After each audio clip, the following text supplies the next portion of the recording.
आज का नया चैप्टर है, ठीक है। दो चर वाले रैखिक समीकरण का दैनिक उपयोग, काफ़ी आसान चैप्टर है, ठीक है। आपको इससे पहले दो चर वाले रैखिक समीकरण का जितना भी सेशन पढ़ाएं सब आपको याद होना चाहिए, प्रत्येक चीज़, ठीक है। सब कुछ आपको क्या होना चाहिए, याद रहेगा तो समझ में आएगा, तो नहीं समझ में आएगा, ठीक है। तो यहाँ है, पहले सबसे पहले हम लोग पढ़े दो चर वाला समीकरण आपको दे देगा, उसका हल निकालना। पहला चैप्टर में हल आप 5 तरीके से निकाल सकते थे। कौन कौन तरीके से? 5 तरीका था। तुलनात्मक विधि था, प्रतिस्थापन विधि था, लुप्तीकरण था, वज्र था, और उसके बाद अनुपात निर्णय विधि था। पहला चैप्टर में आपको बस वही जानना था कि कैसे हल निकलेगा। हल का 5 तरीका था, दो चर वाले रैखिक समीकरण का हल निकाल के देख लिए थे। दूसरा चैप्टर में वो भी दो चर वाला रैखिक समीकरण ही था, पर वहाँ पे था दो चर वाले रैखिक समीकरण का ग्राफीय विधि, यानी कि ग्राफ के मदद से हल निकालना। सारा क्या हो गया, बता दिया गया। अब यहाँ पे है दो चर वाले रैखिक समीकरण का दैनिक उपयोग। दो चर का मतलब हुआ कि इसमें कोई ऐसा डाटा जिसमें दो डाटा क्या रहेगा, छुपा रहेगा। डाटा का मतलब दो चीज़ आपको पता नहीं रहेगा, इस वजह से तो कहते हैं कि दो चर। जो चीज़ पता नहीं होता है उसको क्या बोलते हैं, चर बोलते हैं। और इसमें दो चीज़ नहीं पता रहेगा तो क्या बोलिएगा, दो चर। तो आपको यहाँ पर दो चीज़ ऐसा देगा जो पता नहीं रहेगा, और आपको उसको एक्स और वाई करके मान करके बनाना है, ठीक है। इस चैप्टर में कोई थ्योरी नहीं है। जिस तरह से पहला चैप्टर, दूसरा चैप्टर का हम थ्योरी बताएं लंबा चौड़ा, इसका कोई थ्योरी नहीं है। इसका थ्योरी यही है कि क्वेश्चन को पढ़ना, बार बार क्वेश्चन को पढ़ना, यही सबसे बड़ा थ्योरी है, ठीक है। पढ़ना सबसे बड़ा थ्योरी है इस क्वेश्चन का, इस चैप्टर का यही, ठीक है।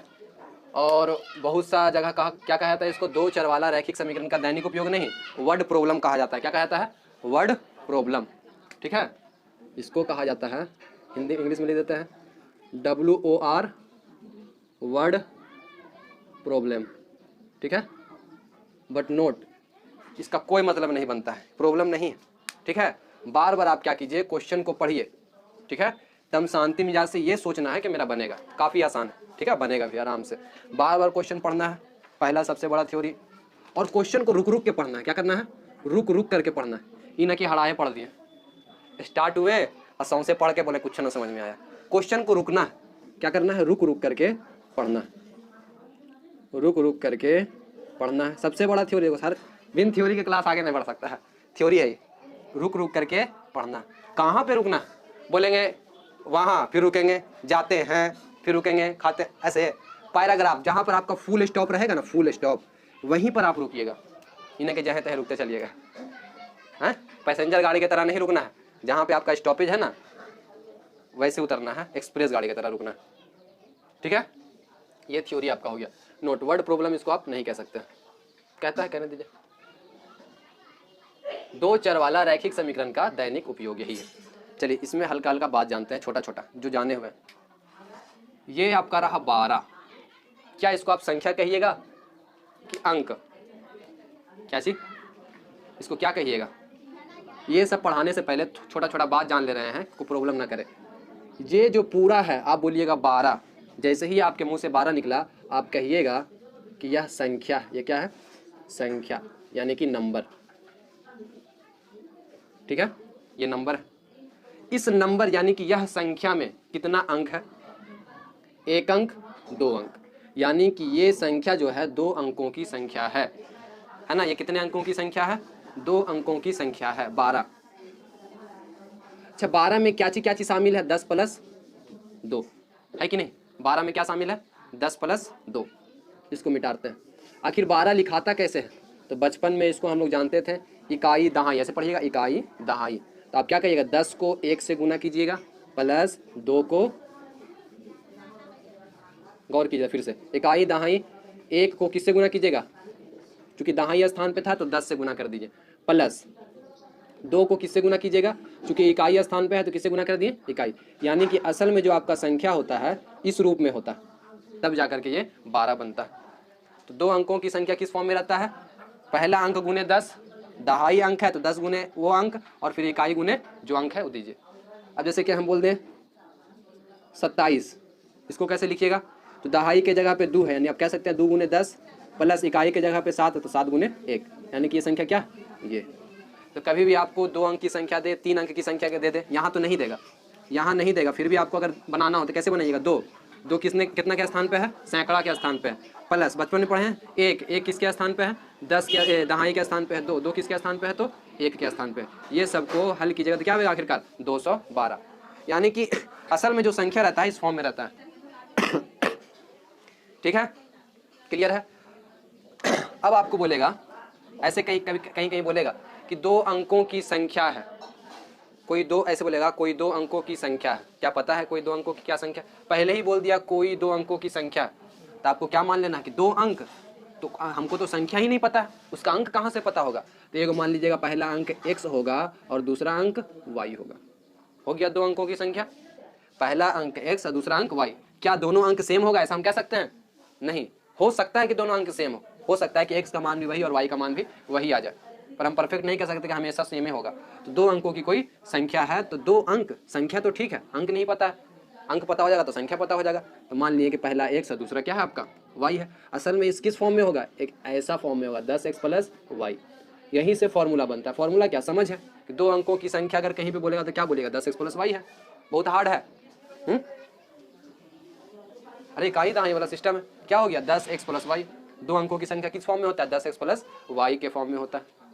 12 किस फॉर्म में है? 10 + 2 के फॉर्म में है। 27 किस फॉर्म में है? 10 × 2 + 7 × 1 के फॉर्म में है। उसी तरीके से 2 अंकों की संख्या जो आपको नहीं पता है और आपने माना x और y, वह किस फॉर्म में होगा? 10x + y। क्यों? क्योंकि x आप दहाई स्थान पर रखें और y किस स्थान पर रखें?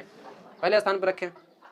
अब हम इसी में कहते हैं कि 2 अंकों की संख्या है 12, तो ये किस फॉर्म में रहेगा? 10 × 1 है, तो 1 किसके फॉर्म, दहाई के स्थान पे है, प्लस 2 किसके स्थान पे है? तो इकाई के स्थान पे है।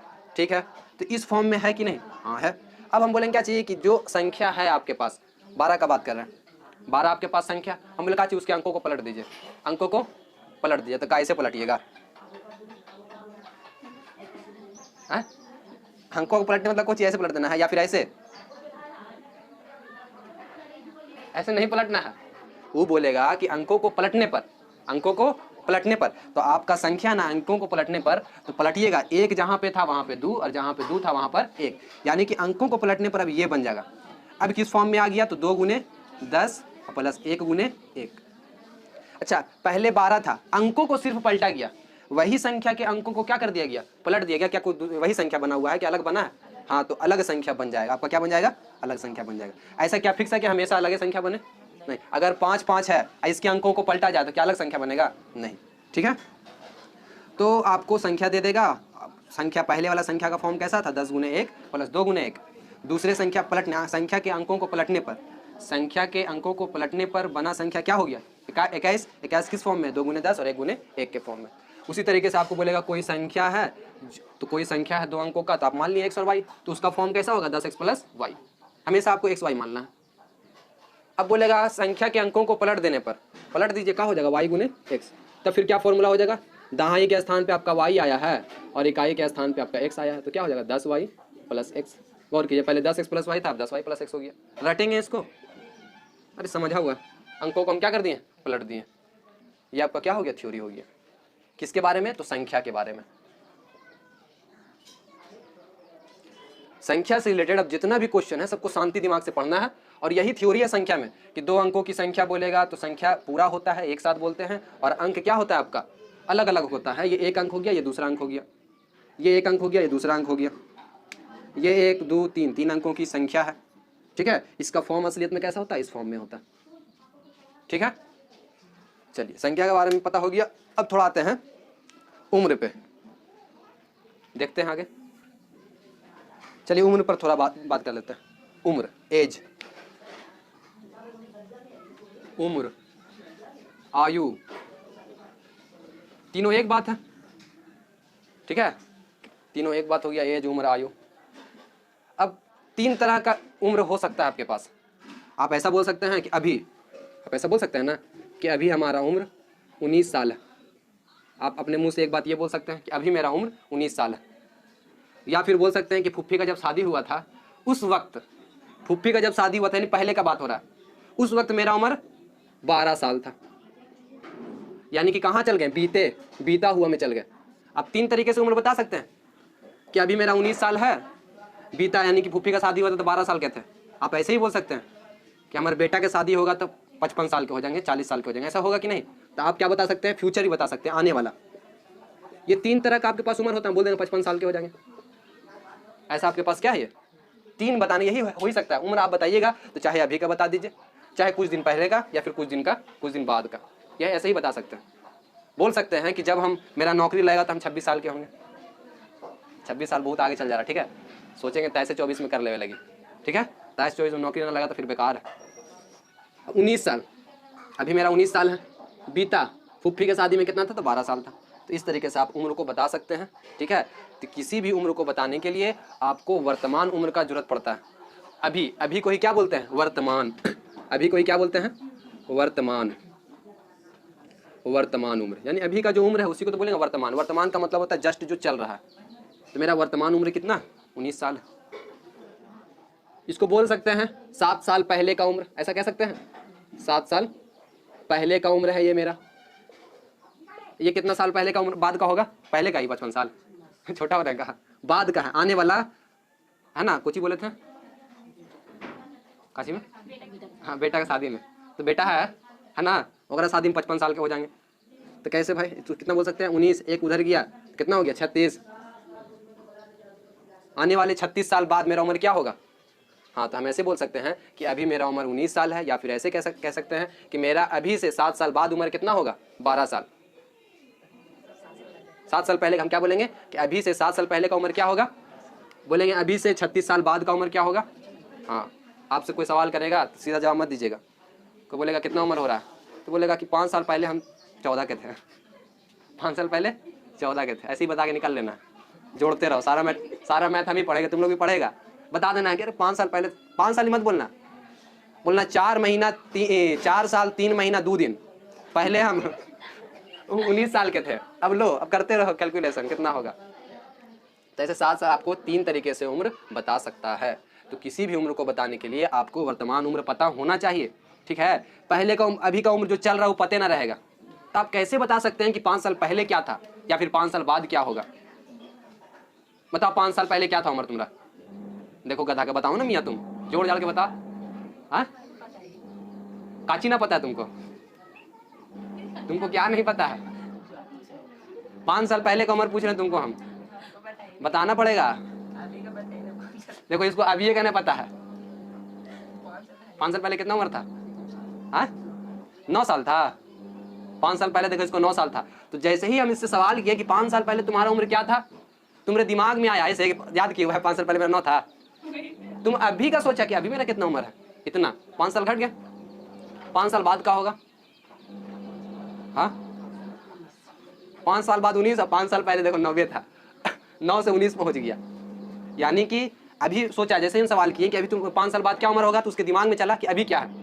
तो 5 साल बाद का मतलब जुटेगा और बड़ा होंगे, तो 5 साल क्या कर दिए इसमें, जुट गए। यानी कि अभी 14 था और क्या हो जाएगा, 5 बढ़ जाएगा तो 19 हो जाएगा। तो इस तरीके से आपका सवाल कर सकता है, बड़ा छोटा, ठीक है। या फिर आपसे ऐसे ही बोल सकता है कि हम तुमसे दुगना बड़ा है, हम तुमसे दुगना बड़ा है। गौर करो, यहाँ पर किसी का उम्र पता चल रहा है, किसी का उम्र पता नहीं चल रहा है। 2 चर वाला रैखिक समीकरण है, इसमें दोनों का देखो अज्ञात है। हम ऐसा कह दें कि विक्की का उम्र सैफ से 2 गुना बड़ा है, विक्की का उम्र सैफ से 2 गुना बड़ा है। अब टेंशन में, दोनों का उम्र नहीं पता है, तो कभी आप इसका आंसर नहीं निकाल सकते। क्यों? क्योंकि 2 चीज आपको नहीं दिया हुआ है, इसलिए आपको 2 चीज नहीं दिया हुआ है, तो एक समीकरण से काम नहीं चलेगा, आपको और भी समीकरण का जरूरत है। कितना समीकरण का, एक और समीकरण का। तो एक समीकरण और 2 समीकरण रहेगा, तो 2 अज्ञात राशि आप निकाल सकते हैं। चलिए आइए एग्जाम्पल से ज्यादा समझेंगे, ठीक है। चलिए लिखवाइए तो एग्जाम्पल, पहला नंबर क्वेश्चन क्या है।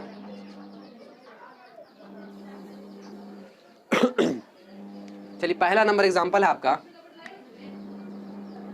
2 अंकों वाली एक संख्या है, ठीक है। दिमाग में आ रहा होगा कि कोई 2 अंकों की वाली कोई संख्या है। क्या है, 2 अंकों वाली एक संख्या है। आपको पता है कि वह संख्या क्या है, या फिर बताया है कि वह संख्या क्या है, ये कुछ ही। हाँ, तो सोच समझ के देखना क्या है। 2 अंकों वाली एक संख्या है। अगर उसको बताने का मन होता तो बोल देता 2 अंकों वाली 12 एक संख्या, 13 एक संख्या। यहीं पे छुपा रहा 2 अंकों वाली एक संख्या, इसका मतलब वो नहीं बताया है संख्या। आपको पता करना है, तो 2 अंकों वाली संख्या पता ही नहीं, आप क्या मान सकते हैं। आप क्या बोलिएगा कि 2 अंकों, जैसे जैसे बोले रुक रुक के पढ़ना है और लिखना है, काम करना है। तो 2 अंकों वाली एक संख्या है, तो आपको पता है कि कौन सा 2 अंकों वाली संख्या है। तो हम बोलेंगे कि माना कि 2 अंकों की संख्या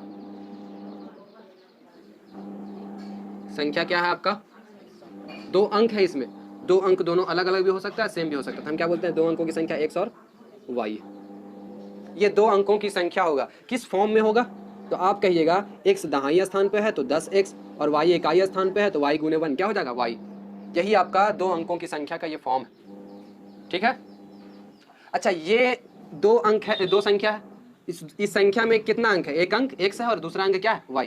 क्या आप इसमें बोलिएगा कि एक अंक 10x है, दूसरा अंक y है, ये तो संख्या है, ये संख्या का फॉर्म है। असल में अंक आपका ये है, अंक ये है, ठीक है।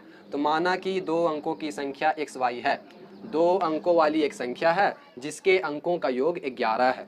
2 अंकों की संख्या लिख दिए और आगे क्या बोल रहा है कि अंकों का योग 11 है, अंकों का योग 11 है। इसका 2 अंकों की संख्या अपने मन से बता दिए कि x y है, और क्या बोल रहा है, अंकों का योग 11 है। अंक कौन कौन सा है, तो आप यहाँ पे लिखिएगा प्रश्न से। ऐसा क्या कह रहा है, प्रश्न में कह रहा है, क्वेश्चन न कह रहा है यहाँ से, तो लिखिएगा प्रश्न से। क्या प्रश्न क्या कह रहा है, कह रहा है कि अंकों का योग 11 है। किसके अंकों का योग, जो संख्या है इसका और इसका योग। तो इस संख्या का अंक कौन कौन सा है, x है और एक क्या है, y है, जिसका योग क्या है 11 है। क्लियर। अब गौर कीजिए, फुल स्टॉप था। एक पैराग्राफ से हमेशा आपको एक समीकरण मिलेगा। आपको एक समीकरण मिला, एक पैराग्राफ से आपको कितना समीकरण मिलेगा, एक समीकरण मिलेगा। अगला पैराग्राफ यहाँ से शुरू हुआ है और यहाँ को खत्म हुआ है, इसका मतलब ये दूसरा समीकरण देगा। ध्यान से खाली पढ़ना, ठीक है। चलिए पहला समीकरण निकल गया, अब दूसरा पढ़ते हैं, ठीक है ना। पहला निकल गया ना कि 2 अंकों वाली एक संख्या, आपको पता ही नहीं था तो आप क्या किए, एक्स वाई मान लिए। वो बोल रहा है कि 2 अंकों वाली एक संख्या जिसके अंकों का योग 11, थोड़ा विचित्र नहीं लग रहा, बोल रहा है 2 अंकों की संख्या जिसके अंकों का योग 11। भाई संख्या बताओ, अंक बताओ तब ना हम करें, इसलिए आप मान लिए। नहीं बता रहा था तो जरा से क्या मान लिए कि एक्स वाई आपका संख्या है, उसमें एक आपका एक अंक x है और दूसरा अंक y है, और संख्या का फॉर्म क्या है, 10x प्लस y के फॉर्म में है, उसके अंकों का योग 11। अगला, उसके अंकों को उलट कर लिखने पर, क्या बोल रहा है, उसके अंकों को उलट कर लिखने पर। अब आइए यहां पर लिख देंगे, जो काम कर रहे हैं लिख दिए, संख्या के अंकों को उलट कर लिखने पर क्या हो जाएगा, उलट कर लिखने पर आपका जो संख्या x y था अब क्या बन जाएगा y x। इसका फॉर्म कैसा हो जाएगा, दहाई के स्थान पे y यानी कि 10 गुने y और इकाई के स्थान पे x यानी x गुने 1 x। ये आपका अगला संख्या हो गया। तो उसके अंकों को उलट कर लिखने पर, उसके जो संख्या था उसके अंकों को उलट कर लिखने पर जो नई संख्या बनी या बनती है उसका, जो नई संख्या बना उसका और मूल संख्या का अंतर कितना, 45। मूल संख्या का मतलब होता है पहले की संख्या। मूल संख्या का मतलब आप बोल सकते हैं पहले या फिर रियल। मूल संख्या मतलब पहले या फिर रियल। फिर से पढ़िए क्वेश्चन, उसके अंकों को उलट कर लिखने पर, तो ये मिला आपको, अंकों को उलट कर लिखने पर ऐसा संख्या बनता है। तो उसके अंकों को उलट कर लिखने पर जो नई संख्या बनती है उसका, यानी कि इसका, बोले ना उसका, जो बोले ना कि हम वहां गए थे, एक लड़का मिला था, उसी के अब्बा से मुलाकात हुआ था, ऐसा बोल सकते हैं।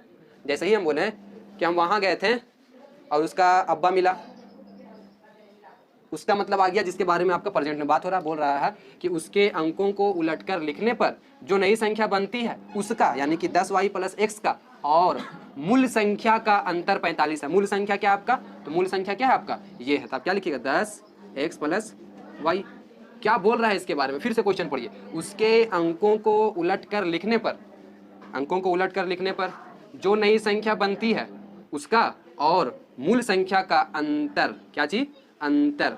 अंतर यहाँ माइनस आया, जैसे ही माइनस आया दो चीज है तो इसको क्या करेंगे आप, है ना, उसका अंतर कितना है, 45 है, यानी कि ये दोनों का अंतर कीजिएगा तो कितना आवेगा, 45 आवेगा। अब लड़कन कंफ्यूज रहेगा, बोलेगा सर आप तो बोले अंतर, है ना, अंतर तो अंतर किए, क्या ये पहले नहीं लिख सकते थे, ये बाद में नहीं लिख सकते थे। जो पहले बोला उसको पहले लिखे, जो बाद में बोला उसको बाद में लिखे। फिर से क्वेश्चन पढ़ते हैं, उसके अंकों को उलट कर लिखने पर जो नई संख्या बनती है, उस संख्या के अंकों को उलट कर लिखने पर जो नई संख्या बनती है उसका, और उसका लिख दिया यहाँ पे, उसका और मूल संख्या का अंतर कितना, 45 है। आपको क्या मिल गया, दूसरा समीकरण भी मिल गया। इसको क्या कीजिए, हल कीजिए। 10y plus x minus 10x minus y बराबर क्या हो गया, 45। क्या कह सकते हैं आप, 10y और इधर y तो क्या हो जाएगा, 9y माइनस 9x बराबर क्या हो गया, 45। ये आपका क्या मिला, दूसरा समीकरण मिला है। क्या हुआ, ठीक है, कोई दिक्कत। आपको क्या कह रहा था, 2 अंकों वाली एक संख्या है, 2 अंकों वाली एक संख्या है जिसके अंकों का योग 11 है, जिसके अंकों का योग 11 है। पहला समीकरण आपको एक ग्राफ से मिल गया, पैराग्राफ से। उस अगला है, उसके अंकों को उलट कर लिखने पर, संख्या के अंकों को उलट कर लिखने पर संख्या किस तरह से बना, इस तरह बन गया।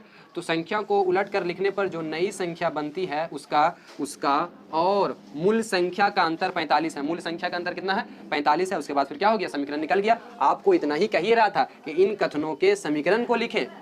अगर बोलता हल निकालें तो एक समीकरण ये, एक समीकरण ये, पहला चैप्टर में हल निकालने के लिए जान चुके हैं। बोल रहा है कि इसके कथनों को क्या करना है, समीकरण लिखना है। बोलता कि संख्या निकालें, आपको क्या बोल सकता था, संख्या निकालें, तो निकाल दीजिए, निकालिए। संख्या कैसे निकलेगा, अगर आपको x पता हो जाएगा, अगर आपको y पता हो जाएगा तो संख्या भी पता हो जाएगा, है कि नहीं। तो आप क्या करते हैं, x और y पता करने का कोशिश करते हैं। कैसे पता करेंगे, आपको पहला समीकरण x y बराबर 10x प्लस, ये अंक है बाबू, पहले ना बोलती है ये अंक है आपका। अंक तो ये ना है, ये संख्या का फॉर्म बता रहे हैं, ये संख्या का फॉर्म है। दहाई के स्थान पे था तो 10x प्लस y। अंक आपका ये ना हुआ। गौर करो कि 12 है तो क्या 1 गुने 10 प्लस 2 गुने 1 लिख सकते हैं इसको। दहाई के स्थान पे 1 था लिख दिए और इकाई के स्थान पे 2 था लिख दिए। क्या ये मेरा अंक है पूरा, अरे अंक तो मेरा 1 और ये 2 ना है। तू भी कशिश परवीन से कम ना है, जो बता दिए हम वो पूछ रहा है। ठीक है, तब पहला समीकरण लिख लिया, दूसरा क्या लिख दिया। हम भी सोच रहे हैं क्या दिक्कत हो रहा है। दिक्कत ये था कि मेरे दिमाग में चल रहा था बार बार कि हम ब्लू पेन से लिख रहे हैं, उसको मिटा रहे हैं, फिर लिख दे रहे हैं, फिर हटा रहे हैं। 9x माइनस 9y ना है, 9y minus 9x, 9y minus 9x। तो यहाँ पर क्या किया, उल्टा कर दिया। 9y माइनस 9x बराबर क्या हो गया, 45। इसका आप क्या कीजिएगा, हल निकाल लीजिए। हल निकालिए, किस विधि से निकालना चाहिएगा, लुप्तीकरण से। देखिए इसमें 9 है, पहले पढ़ा चुके हैं पहले चैप्टर में। ये 9 इधर भी है, इसमें लाना है तो इसमें क्या कीजिएगा, आप दोनों तरफ 9 को गुना कीजिएगा। तो क्या हो जाएगा, नया समीकरण तैयार, 9x प्लस 9y बराबर 99। ये क्या हो जाएगा, माइनस 9x प्लस 9y बराबर 45। ये क्या हो गया, खत्म हो गया। 9 9 क्या हो गया, 18y बराबर क्या हो गया, 9 5 14 का 4 हाथ में चाहिए 1, 9 1 10 4 14। तो y बराबर क्या हो गया, 18 8 144। y का मान आपको 8 पता चल गया है, एक चर का मान पता चल गया, दूसरे चर का मान नहीं पता कर लेंगे, पता कर लीजिए। लिखिए कि y का मान समीकरण 1 में रखने पर रख दीजिए, x प्लस वाई बराबर 11। समीकरण फर्स्ट यही है आपका। तो x कितना है पता नहीं, लेकिन y आपको 8 निकल के आया बराबर 11। तो x बराबर क्या हो गया, 11 माइनस 8, तो x बराबर क्या हो गया, 3।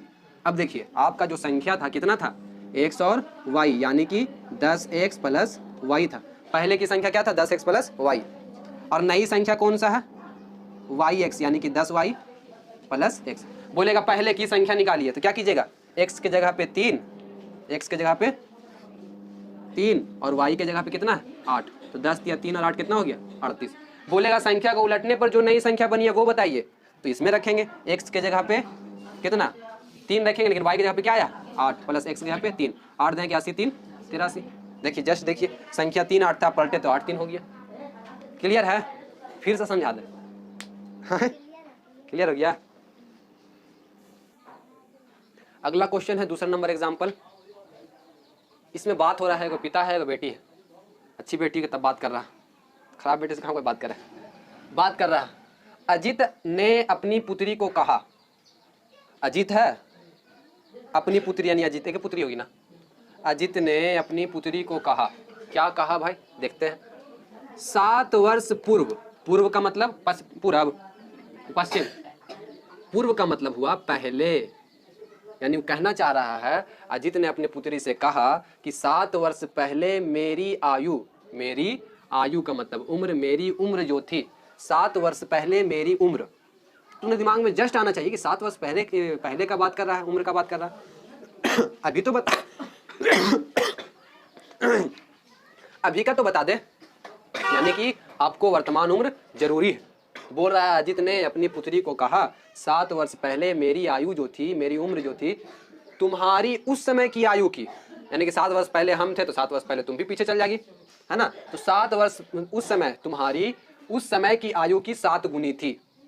तो सबसे पहले दोनों का उम्र पीछे लेके जाना है, 7 वर्ष पहले, 7 वर्ष पहले लेके जाना है। अभी का तो पता होना चाहिए, तब ना पीछे लेके जाएंगे। पता है अभी का उम्र कितना है, तो आपको अभी का उम्र नहीं पता है, तो आप कहिएगा अजीत और क्या लिख देते हैं, माना कि अजीत और उसकी पुत्री की अभी की उम्र कितना है, अभी सब यही लिख देते हैं, पुत्री की अभी की उम्र यानी कि वर्तमान उम्र, अभी की उम्र कितना मान लीजिएगा आप, अजीत का मान लीजिए x, अजीत का वर्तमान उम्र x और पुत्री का वर्तमान उम्र y। इसका भी कुछ होगा और इसका भी कुछ होगा, पर दोनों नहीं पता, इसलिए दोनों को चर मान लिए। हो गया। तो अजीत ने अपनी पुत्री को कहा 7 वर्ष पहले मेरी आयु, 7 वर्ष पहले जाना है तो आपको सबसे पहले अभी का पता होना चाहिए, इसलिए हम लोग मान लिए, चूंकि बता नहीं रहा था कि क्या है अभी का उम्र, तो माना कि अजीत और उसकी पुत्री का उम्र कितना है, x और y है। अभी का उम्र कितना है, x और y।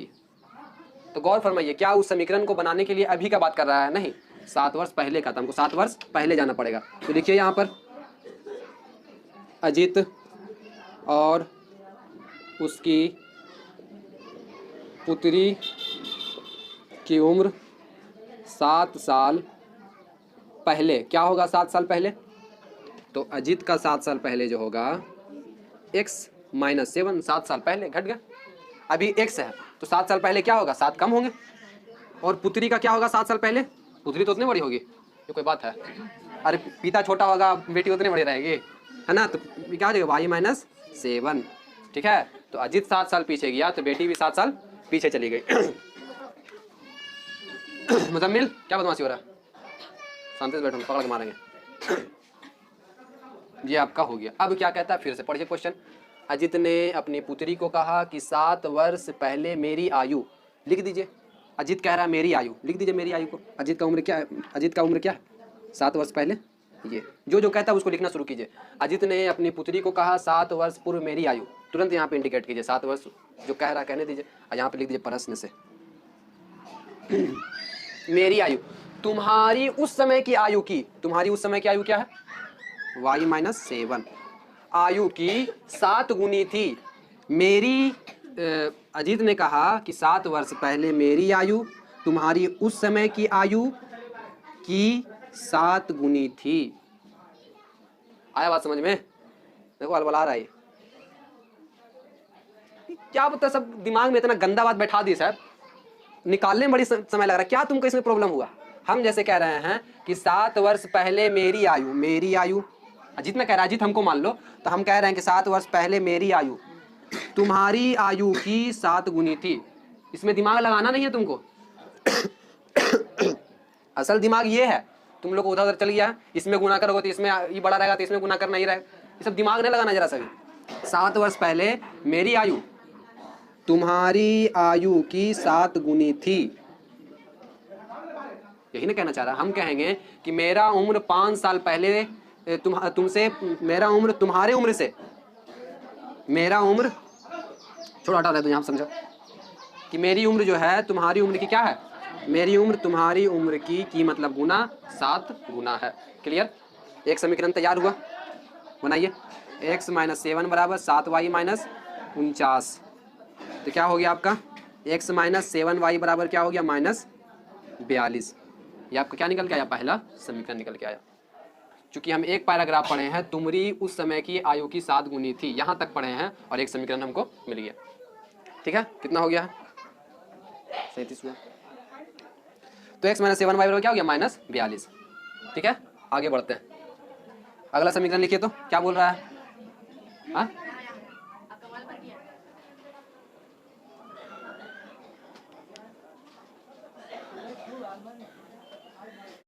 देखिए इधर क्या बोल रहे थे। एक समीकरण आपको यहां से निकल गया है, अब दूसरा तैयार कीजिए।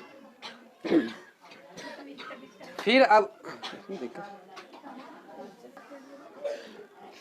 तो देखो दूसरा समीकरण बोल रहा है, फिर अब से 3 वर्ष बाद मेरी आयु, 3 वर्ष बाद जाना है, तो आपको वर्तमान का लेना पड़ेगा कि नहीं, हाँ लेना पड़ेगा। तो आप क्या बोलिए 3 वर्ष बाद की आयु, 3 वर्ष यानी कि 3 साल बाद, बाद का मतलब होता है आगे, बाद की आयु क्या हो जाएगा, अजीत का क्या हो जाएगा, अजीत का क्या था वर्तमान उम्र क्या है, वर्तमान अभी का उम्र x है तो 3 साल बाद, और उसकी पुत्री का अभी का उम्र यानी वर्तमान उम्र y है तो 3 साल बाद। ठीक है, पता चल गया दोनों का उम्र 3 साल बाद का। देखो अब क्या कहता है, फिर अब से 3 वर्ष बाद मेरी आयु, तुरंत लिखना है मेरी आयु, यानी कि अजीत ना कह रहा है कहानी, तो अजीत का उम्र बोल रहा है मेरी आयु, तो x+3 लिख दिए। 3 वर्ष बाद मेरी आयु तुम्हारी आयु की, तुम्हारी आयु कितना है, तुम्हारी आयु की 3 गुनी है, कि 3 गुनी हो जाएगी। 3 गुनी हो गई, बन गया समीकरण। मेरी आयु तुम्हारी आयु की 3 गुनी हो जाएगी। समीकरण बना दिए। x+3 बराबर क्या हो गया, 3y + 3 तिया 9। अब क्या कह सकते हैं, x - 3y बराबर 9 में से 3 या तो 6। आपको क्या करना है, ये दोनों का हल निकालना है। निकालिए तो जल्दी सा हम ही निकाल देते हैं, मत निकालो तुम लोग। x - 7y बराबर -42 पहला समीकरण है, और x - 3y बराबर 6 दूसरा समीकरण है। आप क्या कीजिएगा, देखने दोनों सेम है, बनाने का कोई जरूरत नहीं है। हाँ, इसको माइनस, इसको प्लस और इसको माइनस कर दे। ये खत्म, 7 में से 3 जाएगा, -7 में से 3 गया तो -4y बराबर क्या हो जाएगा, -48 है ना। तो y बराबर क्या हो गया, 4 कम 4 4 दूनी 8, यानी कि y का मान 12 निकला है। तो y का मान समीकरण 1 या फिर 2 में रखने पर, समीकरण 1 में रखने पर रख दीजिए। क्या होगा, पहला समीकरण आपका 7 है, x - 7y बराबर -42 है। तो x का मान क्या है, 12, तो 12 से कितना हो जाएगा, 84 बराबर -42। तो x का मान क्या हो गया, 84 - 42। तो x का मान क्या निकल के आया, 42। x किसको माने थे, अजीत को। अजीत का कैसा उम्र था, x अभी यानी कि वर्तमान उम्र था, यानी कि पता चल गया कि अजीत का जो अभी का उम्र यानी कि वर्तमान उम्र कितना निकल के आया है, अभी का उम्र आपका 42 निकल के आया है। x y कितना निकल के आया है, 12, यानी कि अजीत की पुत्री का उम्र कितना निकल के आया है, 12। कब, अभी क्योंकि अभी का x और अभी का y आया, x और y का मान आया। क्लियर है। तो आपको यही कह रहा था, अजीत ने अपनी पुत्री से कहा 7 वर्ष पहले। 7 वर्ष पहले जाने के लिए आपको पहले अभी का पता होना चाहिए, इसलिए मान लिए कि अभी का उम्र x और अजीत का उम्र x और y, पुत्री का उम्र क्या है, y है। 7 साल पहले जाना है तो अजीत और उसकी पुत्री का उम्र 7 साल पहले क्या होगा, अजीत का x - 7 होगा और पुत्री का y - 7 होगा। अब क्या कह रहा हूँ कि अजीत ने अपनी पुत्री से कहा 7 वर्ष पहले मेरी आयु, 7 वर्ष पहले मेरी आयु x - 7 हो गया, तुम्हारी आयु यानी कि y - 7 का 7 गुना है। समीकरण एक पैराग्राफ से आपको एक समीकरण तैयार हुआ। अब दूसरा पढ़ते हैं। फिर अब से 3 वर्ष बाद, फिर से यहाँ शुरू हो रहा है 3 वर्ष बाद, यानी कि हमको वर्तमान का जरूरत पड़ेगा। तो 3 साल बाद की आयु, तो अजीत का अभी का x है तो 3 साल बाद +3 हो जाएगा, पुत्री का अभी y है तो 3 साल बाद +3 हो जाएगा। ऐसा करने से क्या हो गया, बोल रहा है फिर से देखिए 3 वर्ष बाद मेरी आयु, 3 वर्ष बाद मेरी आयु तुम्हारी आयु की 3 गुनी हो जाएगी। समीकरण आपका क्या हो गया, इससे तैयार हो गया। 2 समीकरण हुआ, दोनों समीकरण को हल किए। x का मान 42, y का मान 12, यानी कि x जो आया आपका अजीत का वर्तमान उम्र, y का क्या आया 12। तो ये अभी तक में जो आप किए हैं ये प्रदर्शन था। अंग्रेजी में क्या कहते हैं प्रदर्शन को, हाँ? जो कंपनी है, बड़ा बड़ा कंपनी प्रोजेक्ट ऐसा करता है, प्रदर्शित करता है। तो ये जो आप किए हैं अभी तक में x y के फॉर्म में किए हैं कि नहीं, तो ये आपका जो प्रदर्शन हुआ ये बीजीय प्रदर्शन हुआ, अलजेब्रिक प्रदर्शन x y का मदद करके किए हैं। ठीक है, तो वही तो बोल रहा है, इस परिस्थिति जितना परिस्थिति बताई है उसका बीजीय यानी बीजीय तो कर दिए हैं और आलेखीय प्रदर्शन भी करें, कर दीजिए आलेखीय प्रदर्शन। इसका x का मान निकालिए, इसका y का मान निकालिए। ठीक है, ऐसे करके पूरा मान निकालिए, इसका ये मान निकालिए, फिर देखिए क्या हल निकलता है। ठीक है, इसका क्या बनाना है, आपको ग्राफ बनाना है और ग्राफ पिछले चैप्टर में बता चुके हैं। ठीक है, ग्राफ बनाना है, कोई छोड़ेगा नहीं।